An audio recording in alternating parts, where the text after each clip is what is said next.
qué fuerza. Pantalón blanco. Como cada semana, siempre desde Multimedia Mordisquito promovemos producciones podcásticas que sirven para la reflexión posterior de nuestros oyentes y oyentas y seguidores de todo Multimedia Mordisquito. Y en este caso te presentamos el podcast en vivo y en directo de Economía Política de Multimedia Mordisquito de la mano de nuestro columnista y economista y docente Eduardo González Holguín. Muy buen mediodía, Eduardo. Muchas gracias por estar nuevamente aquí en Radio Mordisquito. Hola, Misael. Encantado de estar con ustedes. ¿Qué tal? Bien, bueno, no sé si bien es como una frase genérica hoy, en estos días, ¿no? Así como uno no está afectado así lo más íntimo, digamos. ¿Cómo dice? Tiene, digamos, una visión global de la sociedad, sí, evidentemente que no estamos bien. No, para nada, totalmente. Pero bueno, mira, hemos empezado a hacer nosotros algún tipo de trabajo comunicacional que intente de alguna forma empezar a interpelar a esos oyentes y oyentas enojadas que en estas pasos votó con el corazón y con toda la razón, ¿no? del enojo que hoy se siente. Y queríamos empezar a pasar preguntas en base al enojo, ¿no? Y la primera pregunta que te quiero pasar, Eduardo, y arrancando de una, así como nos pasó que nos arrancaron de una en las elecciones, arranco de una con la columna, planteando esta incertidumbre que se genera luego de la victoria de Milei. Me dice una kiosquera que no se animó a mandar el audio porque le da vergüenza, pero que te pregunte qué hace ella que no sabe si remarcar los precios y volver a remarcarlos mañana, que muchos kioscos todavía muchos comercios siguen cerrados por la especulación que hay con esto de la devaluación monetaria. Sí, yo he explicado en otras columnas anteriores que cuando hay inflación, desgraciadamente, todos nos transformamos en promotores de la inflación para poder protegernos, porque si uno no se protege de la inflación, se descapitaliza. Entonces, cuando uno vende algo, tiene que ver justamente cuál es el valor de reposición. Entonces, en ciencia económica tenemos una fórmula que el precio se determina con la siguiente frase: próximo a entrar, primero en salir. Entonces quiere decir que uno tiene que ver no lo que tiene comprado, cuál es el costo de lo que ha comprado, sino cuál es el costo que le van a cobrar por reponer lo que va a vender, que es la forma justamente de cubrirse contra la inflación. Entonces, el consejo que le doy a la kiosquera es que estamos en un momento que es asombrosa la aceleración de la inflación. Yo estoy realmente muy preocupado porque ayer me estaban pasando amigos, colegas, en listas de precios actualizadas con el 25%.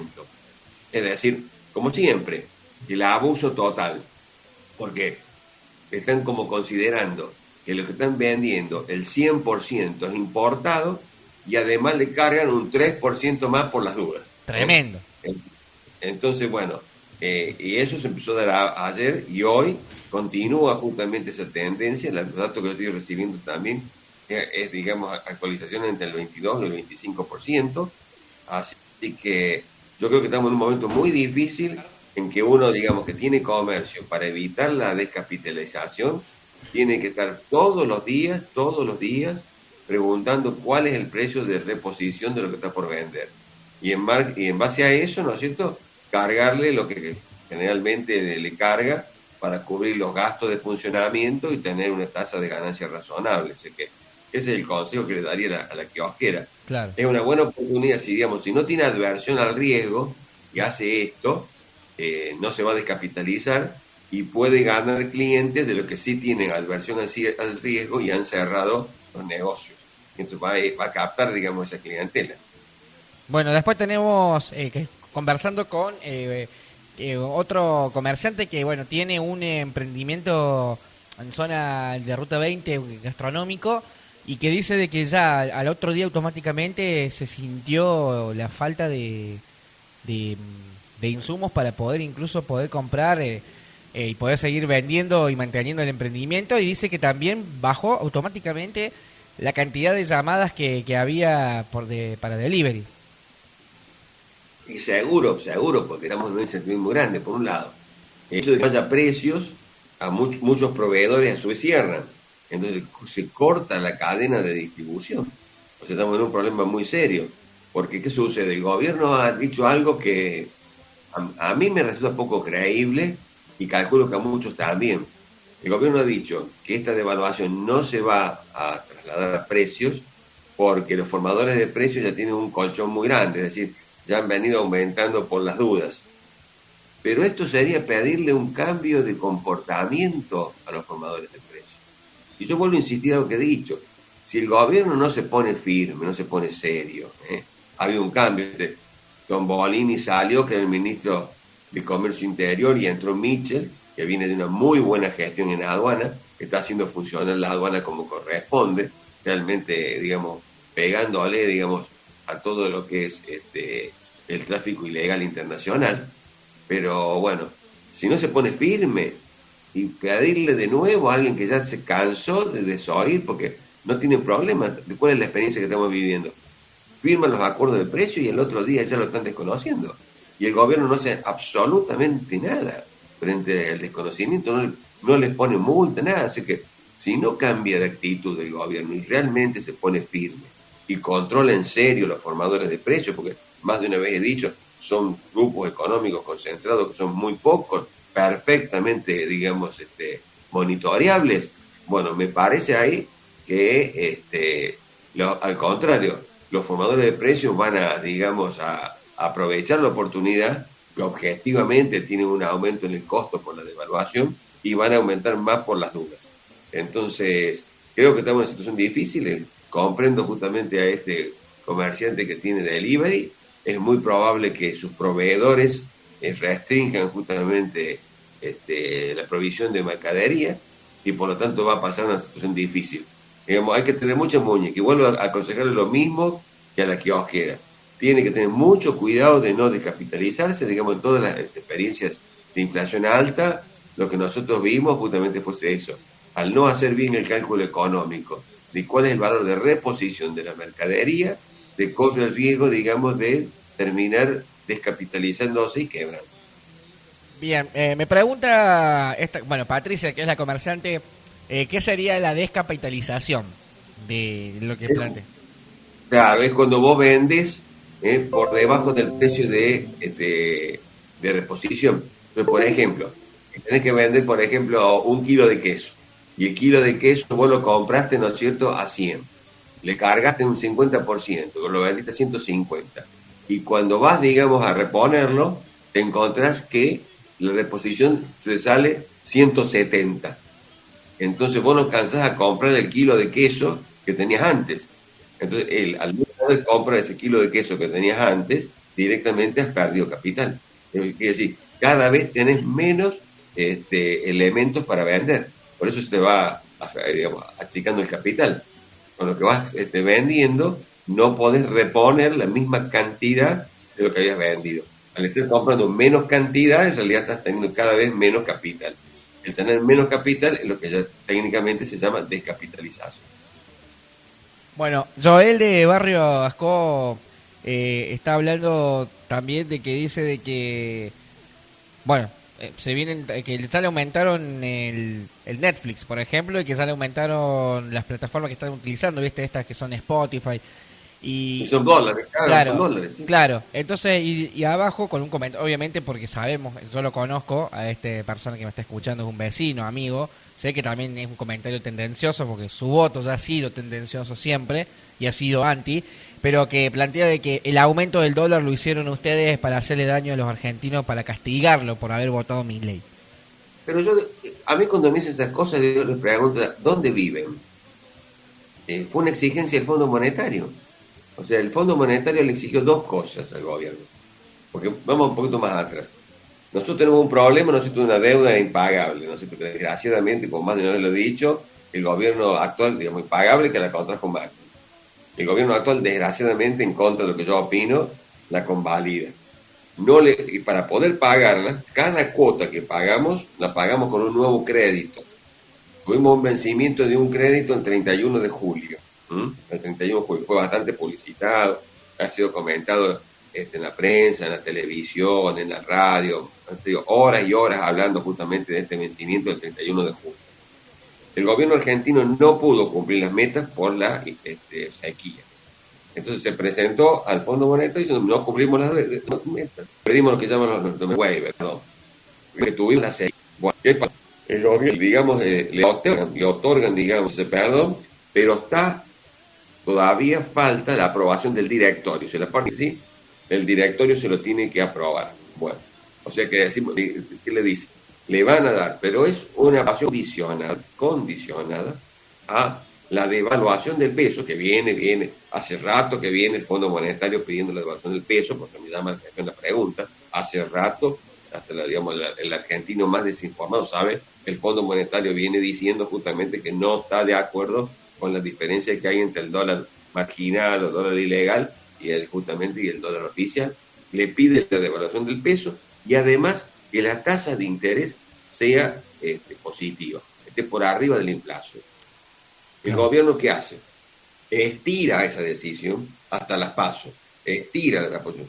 Y después de las PASO, cumple. ¿Por qué tiene que cumplir? Porque si no, no le dan la plata para pagar el préstamo. O sea, de eso.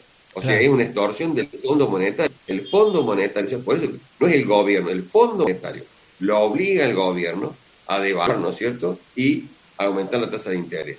Y bueno, al aumentar la tasa de interés, sabemos que genera inflación, y genera inflación, la tasa de interés y además recesión. Y la devaluación genera actualmente también, fundamentalmente, inflación.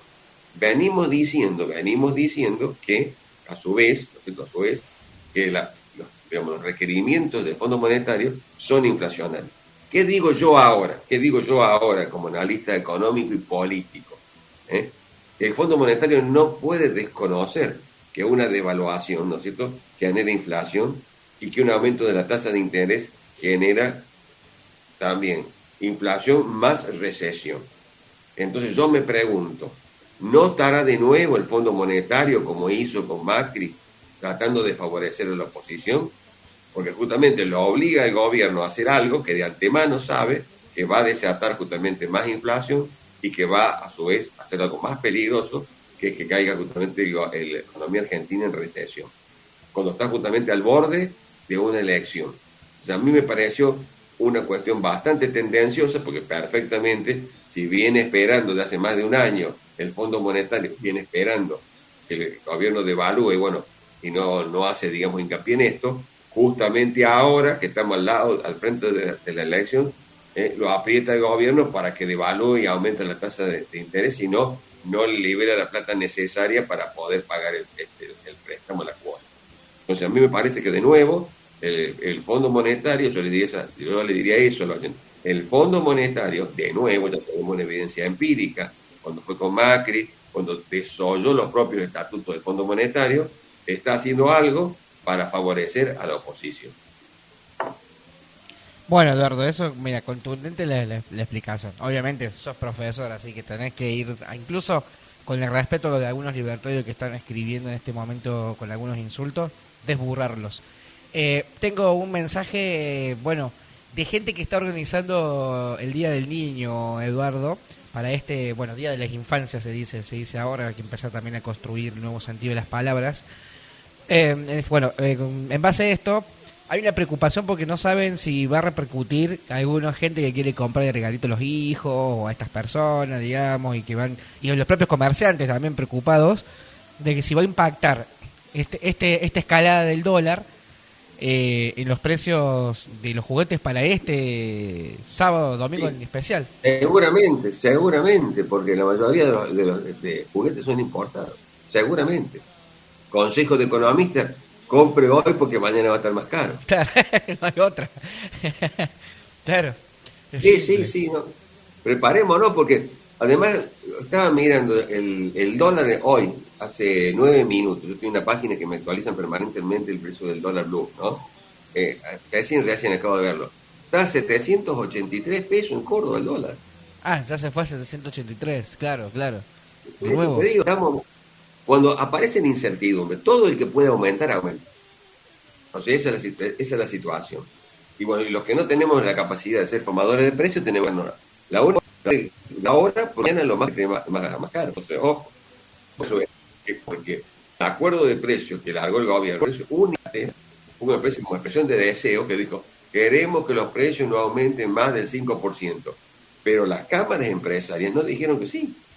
Entonces, ojo, estamos en una situación de alta incertidumbre. Yo por eso digo, estoy sumamente preocupado y creo que hubo mucha maldad por parte de alguien. Ojo, no echemos la culpa que no tiene, no la tiene, ¿no? Sí, sí. Liliana bueno, de Villa María en realidad, y dice que está preocupada porque entró a la carnicería y no tuvo ganas de comprar porque dice que no había precios, no había carteles. Dice, ¿qué se hace en este caso? Bueno, ahí tenés un problema más serio todavía, porque también, digamos, hay errores propios y el gobierno se tira algunos tiros en el pie. Fíjense cómo fue esto. Se comienza, como está aumentando el precio de la carne, se comienza a discutir al interior de la Secretaría de Comercio y la Secretaría de, ¿cómo se llama?, de Ganadería, Agricultura y Ganadería de la Nación. Los técnicos empiezan a ver una escalada del precio de la vaca, de la carne, porque bueno, tiene un problema fundamental de que aumentó el alimento, por esto que apareció el dólar soja, el dólar maíz, y entonces parte, digamos, del componente del alimento que se le ha agregado, entonces aumenta el precio de la carne. Entonces comienzan a discutir los técnicos entre sí la posibilidad de suspender por un tiempo las exportaciones de carne para que haya, digamos, una oferta que es y que a partir entonces de una presión de la oferta el precio se dice o baje un poco. No había salido ninguna resolución, no había ningún. Y algún técnico por ahí salió, le contó, digamos, a algún periodista y lo largan como una cuestión real, ¿no es cierto?, que efectivamente, ¿no es cierto?, se iba a disponer la suspensión de las exportaciones de carne. Y entonces, frente a esa situación, ¿no es cierto?, los ganaderos, los frigoríficos, se ponen, ¿no es cierto?, en alerta y suspenden, ¿no es cierto?, o morigeran la alerta. Y bueno, para tomar carne, porque entonces no hubo nunca un comunicado oficial por parte del gobierno que se iba a suspender. Pero muchos lo tomaron como cierto este rumor, que era algo. Y bueno, esta mañana ya salieron y dijeron que de ninguna manera carne baja. Por lo tanto, yo calculo que mañana ya se tiene que normalizar la prohibición, porque bueno, ya era una noticia falsa, una famosa fake news, era una noticia falsa, que digamos a todo el problema que tenemos hoy, le agregamos el problema justamente de lo tan importante como que no exista carne de vaca para el consumo de los argentinos, que sabemos justamente que tenemos una predilección especial por la carne de vaca, ¿no? Claro, claro, toda una intención ahí, ¿no? Toda una intención. Tenemos un mensaje de un panadero, Eduardo, lo conozco, también yo trabajé con él cuando era más chico. Jorge se llama y nos dice que el pan vuelve a aumentar y que ya están remarcando de nuevo, que a pesar de que ya hubo un tope en los aumentos, que dice le mandaron a aumentar y que además los propios distribuidores, porque también hay gente que se dedica a la distribución, también están aumentando el costo de la distribución, que por consiguiente, ¿a cuánto va a llegar el cliente un kilo de pan? Claro. Ese es el problema, hasta que no se clarifique esto. O sea, yo creo que cuál sería, digamos, el tema.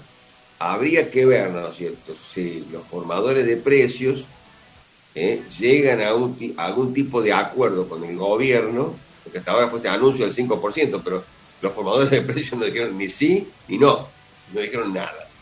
Hay que ver si los formadores de precios están dispuestos a hacer un acuerdo de precios, están dispuestos, digamos, a sacrificar la ganancia potencial que podrían tener si aumentan, porque tienen justamente este colchón que han hecho con anterioridad. Eso hay que verlo.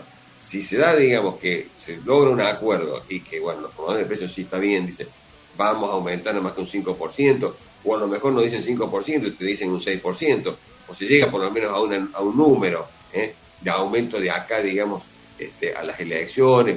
El gobierno intenta que sea lo mismo hasta fin de año. Bueno, se va a clarificar, creo que las cadenas de distribución se van a volver a normalizar y vamos a surgir. Creo que esto va a ser una cuestión de 2 o 3 días. El gobierno ni tampoco, digamos, los formadores de precios, los grupos económicos pueden estar mucho tiempo con esta incertidumbre.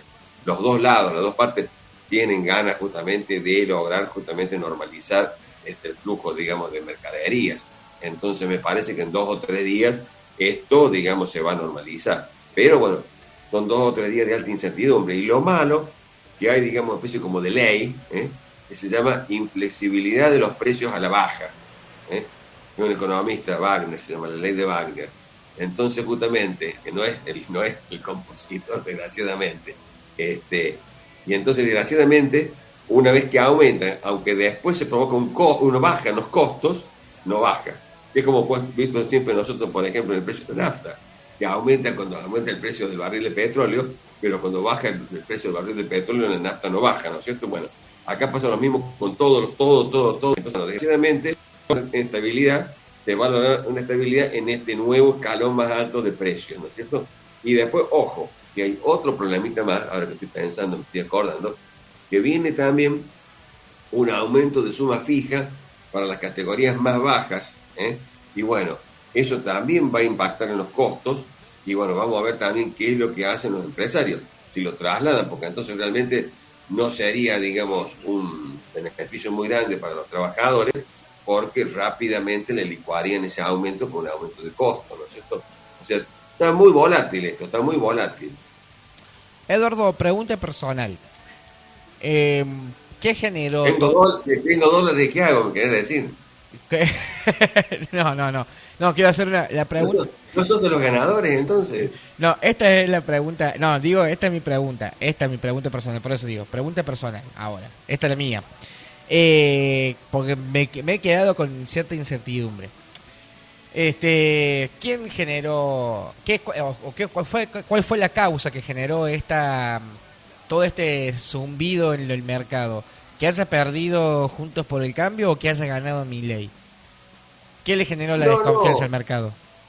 El problema fundamental es que el gobierno estaba atado de pies y manos. O sea, que el gobierno lo que estaba haciendo era esperar las pasos para devaluar. ¿Qué digo yo? El gobierno tenía, digamos, dos opciones. Tenía que sí o sí devaluar porque directamente, no nos olvidemos, tenemos la cuenta en rojo. Las cuentas, digamos, de la cantidad de reservas están en rojo. Debe más de lo que tiene el gobierno. Cuando pasa esto, no solamente no tiene dinero para poder justamente pagar la cuota del Fondo Monetario, sino también necesita, digamos, dólares para poder continuar con las exportaciones. Nosotros somos sumamente dependientes.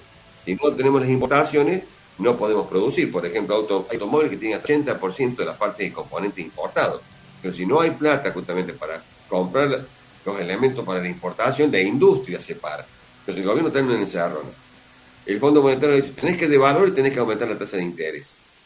Tenía que hacer eso, sí, tenía que hacer eso.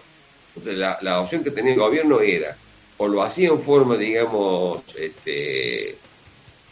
digamos, suave, un aumento, digamos, ojo, el gobierno venía, digamos, devaluando el peso oficial todos los días. Lo que tenía que hacer era aumentar la tasa de devaluación. O entonces hacerlo, digamos, de una forma, digamos, sigilosa, aumentando un poquito más la tasa de devaluación. Con eso conformaba el Fondo Monetario y devaluaba, pero no generaba un cimbronazo, y hace una estimación, ¿no es cierto?, que le convenía más hacer una devaluación fuerte, de golpe, y no hacer esta devaluación suave a lo largo del tiempo. Pensando que esta devaluación suave, de llevar justamente el dólar a 350, iba a permitir mantenerlo a 350 hasta 90 días. Esa es la explicación que da. Devaluamos de golpe, porque no vamos a volver a devaluar, dice el gobierno. Bueno, eso depende de la tasa de inflación. Si la tasa de inflación se dispara, de nuevo va a quedar el tipo de cambio atrasado y de nuevo tener que devaluar. O sea, para mí es una apuesta muy fuerte del gobierno, muy fuerte y con un grado hasta desconocimiento de cómo se comportan los grupos económicos concentrados en Argentina, ¿no es cierto? Claro. Esa apuesta es. Y lo mismo puede ser con la tasa de interés. Podría haber aumentado de a poquito la tasa de interés o hacer el aumento tan grande de 97 a 118% de la tasa nominal anual. Bueno, eso fue una decisión de política, que bueno, hay que ver qué variables, si había hablado antes o no con los principales actores económicos, formadores de precios, si tenía o no una media palabra que ahora no se está viendo, puede haber sido hecho, a lo mejor hizo una consulta antes, y los formadores de precios que no te preocupes, no vamos a trasladar todo esto a precio, y bueno, y ahora sí lo están haciendo, ¿no es cierto? Bueno, eso justamente es el desaguisado que se produce, es por eso justamente, porque ya de antes tenía que ser justamente, el gobierno tenía que devaluar. El gobierno a su vez tiene una negociación paralela que de los 7.500 millones de dólares que estaba pidiendo en un principio en julio, ahora está pidiendo 10.500 millones. Si se los dan, dicen que van a entrar dicen que el 22 de agosto, o sea, dentro de unos pocos días, van a entrar 8.000 millones. Si hace eso, paga las cuotas que tiene que pagar, ¿no es cierto?, del Fondo Monetario, y le va a quedar un remanente de 1.500 millones, más o menos, o un poco menos. Y bueno, con esos 1.500 millones, él a su vez, como una cosa buena que logró, fue que esa plata la podía poner en operaciones de mercado abierto. El Fondo Monetario generalmente las prohíbe, y bueno, ahora le ha dicho que sí, que las haga, lo cual quiere decir que puede usar esos dólares para tranquilizar el dólar blue. Bueno, como ven ustedes, es una cosa muy compleja porque la economía tiene muchas variables, a su vez todas interconectadas entre sí. Vos movés una variable y todas las demás también se reacomodan, ¿viste?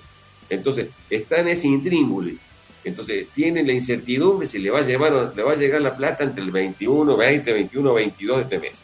Si van a ser los 7.500 millones que se había pactado antes, o esta media palabra que el directorio puede, digamos, llegar a darle 10.500 millones. Si dentro de 7.500 millones, 8.000 millones van a venir ahora, un poco más, un poco menos, también se está hablando de eso. Si tiene un poco más, va a tener poder de fuego. Entonces uno piensa, bueno, a lo mejor hizo todo esto porque va a tener más de 1.000 millones de dólares para poder operar en el mercado abierto, y bueno, con 1.000 millones de dólares no solamente estabiliza el dólar blue, sino que lo hace bajar, porque es un mercado muy chico. Entonces es razonable lo que está haciendo el gobierno. El tema justamente es que se va a tener que comer la inflación de estos días, porque, como decía recién, una vez que los precios aumentaron, difícilmente bajen. Bueno, es todo esto un intríngulis. Entonces vamos a ver entre el 20 y el 22 de agosto si recibe justamente más. Dicen justamente que Massa hoy se está haciendo Estados Unidos. Se pensaba ir el martes que viene. Es como que ha adelantado su ida a Estados Unidos frente a toda esta inestabilidad, seguramente para ver si puede destrabar algo. Es difícil porque el Fondo Monetario todavía está de vacaciones, está cerrado el Fondo Monetario. Entonces, capaz que logren que en la primera reunión del directorio se trate justamente el tema argentino y se destrabe. Así que bueno, todo esto me parece que estoy siendo lo más objetivamente posible, y bueno, tampoco la estoy pintando en colores, para los que por ahí critican que uno la pinta en colores, no la estoy pintando en colores, estoy mostrando bien, me parece, cómo son las causalidades y las responsabilidades, ¿no? Totalmente, totalmente. Eduardo, también, bueno, mira, ahora otro mensaje, que de un compañero. Nosotros tenemos también mensajes de compañeros que son muy fan o muy seguidores de Guillermo Moreno, y que dice que preguntarle al profe si coincide entonces con Guillermo Moreno, y si es cierto que tenía razón cuando dijo que lo que le quedaba a Alberto Fernández era, si pagaba la deuda, iba a haber una hiperinflación como Alfonsín, y si no pagaba iba a terminar como de la Rúa. Está en una situación difícil, seguro, digamos, no soy tan tremendista como Moreno, Claro. pero está en una situación difícil, porque no nos olvidemos que del otro lado también hay actores. Entonces, con el caso de Alfonsín, yo creo que ya se dilucidó la duda. Hubo un golpe de mercado, hubo, digamos, una intencionalidad de los grupos económicos concentrados de voltearlo al Alfonsín, ¿no? Eso, digamos, ya hoy no cabe duda. Fue, digamos, un golpe de mercado. Por eso digo, hay dos lados. Vos tenés que decidir golpear, vos lo ves al otro que está débil, vos decidís golpear o no. Eso es una evaluación que vos haces, ¿sí? El que está golpeando, si le conviene o no, porque genera un disturbio en la economía, que ese disturbio en la economía también le afecta a la tasa de ganancia. No es tan fácil hacer una cosa así, digamos. Cuando vos haces una cosa así, estás arriesgando que se genere realmente un disturbio tan grande que tu tasa de ganancia caiga o directamente caigas a pérdida. Porque, digamos, tampoco son, digamos, grupos económicos, como que tienen mucho poder, no tienen todo el poder de poder controlar toda la complejidad de la economía argentina. Entonces, bueno, está eso. Por eso me parece que es medio alarmista Moreno. Está en una situación difícil, seguro. Sí, por supuesto. Si sigue equivocándose el gobierno, y bueno, sí, puede terminar en una muy mala situación. No nos olvidemos que un problema central que tiene este gobierno, que eso hay que decirlo con todas las grietas, y que lo dijo Cristina inclusive, no supo administrar los dólares. O sea, el gobierno, digamos, de Fernández, digamos, durante los primeros 3 años de gestión, hasta la sequía, tuvo balanza comercial positiva. O sea, inexplicablemente tenemos falta de dólares. O sea, hubo una muy mala administración de dólares. Por eso justamente en un momento me acuerdo de un discurso que Cristina dice, el Banco Central es un colador. Sí, señor, yo en eso coincido con Cristina. El Banco Central es un colador e inexplicablemente lo dejaron a PS, no lo sacaron, no se, recién tardíamente, recién ahora, cuando ya estamos en rojo, recién se toman medidas para evitar justamente que se compren tonterías, porque cuando vos tenés poca, es lo mismo que le pasa a una familia. Si vos tenés poca plata, ¿qué vas a hacer? ¿Vas a gastar en lo que es necesario o vas a salir a gastarte en un bien de lujo? Claro, Y claro. bueno, vas a gastar lo necesario. Bueno, acá también vos tenés todo un listado, ¿no es cierto?, de cosas que son necesarias para que la industria siga funcionando. Y vos te encontrabas que autorizaban para comprarse, digamos, yates de lujo. Yates de lujo. Tenés para comprarse, que fue una noticia, me acuerdo, bastante comentada, un Lamborghini que lo había comprado uno de Córdoba. ¿eh? Y entonces yo tuve encima la suerte de ver cómo se atascó el Lamborghini en la esquina de mi estudio, porque es tan bajito que tiene del piso del Lamborghini a la calle, es tan poca la distancia que no podía pasar el badem. Y entonces Claro. tuvieron que salir. Fue muy gracioso. Primero que me sorprendió ver semejante auto, ¿no es cierto? Y después unos vecinos que le estaban acercando tablones para que pudiera pasar, ¿no es cierto?, el badem, porque si no pegaba el Lamborghini había quedado atascado. Entonces estaba haciendo marcha atrás en la esquina y bueno, y yo me reí, bueno, evidentemente el Lamborghini no está hecho para las calles de Córdoba, ¿viste? Claro. Entonces, bueno, Totalmente. le había Totalmente. aparecido una noticia esta justamente, que había entre las compras irracionales, porque digamos que no es necesario un Lamborghini para mantener la actividad, digamos, económica, se había autorizado esos dólares. Y entonces, bueno, todo eso, y te pongo este ejemplo, y hay miles de ejemplos, cuando vos mirás, estamos hablando aproximadamente entre 7 y 8 mil millones de dólares comprados en cosas que no son esenciales. Fíjate vos Claro. la magnitud. Sí. Estamos pidiéndole 7.500 millones al Fondo Monetario para poder salir de este momento y se fueron de 7.000 y 8.000 millones de dólares en tonterías. Y bueno, eso es una mala administración. Por más que del otro lado te enojen, te digan, qué sé yo, que la restricción. Pero bueno, como vos tenés escasez, tenés justamente que poner la plata en lo que es necesario. Bueno, eso no lo hizo el Banco Central. Es una cosa totalmente inexplicable.